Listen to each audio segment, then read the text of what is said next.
سلام بچه، صبحتون بخیر. امروز یکم زودتر از همیشه بیدار شدم چون که باید برای میان ترم درس میخوندم. اما میان ترم یکی دو روز پیش که داشتم واسش میخوندم. یه صبحانه درست کردم، اینجا هوا روشن‌تر شده، خواستم بهتون نشون بدم.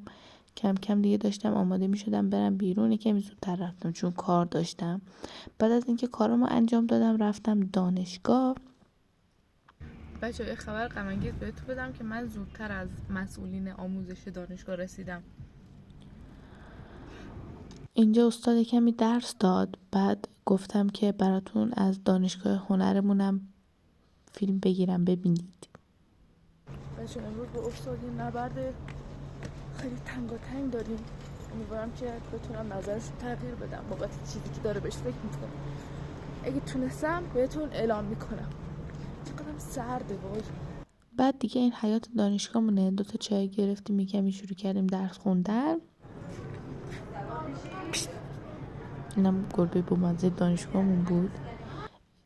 این هم محیط دانشگاهمونه. من یکی از این فواره دقیقا دارم تو هیدی. بعد رفتم خونه. خب بچه خبر اینو بدم که ما با استاد صحبت کردیم چی شد. با هم راه اومدیم، با هم کنار اومدیم و تونستیم که با هم موضوع رو حل کنیم. الانم خونه هستم، ببین. بله. دیگه کمی استراحت کردم و چای خوردم و بعد از 12 ساعت برگشتم. خدافظ.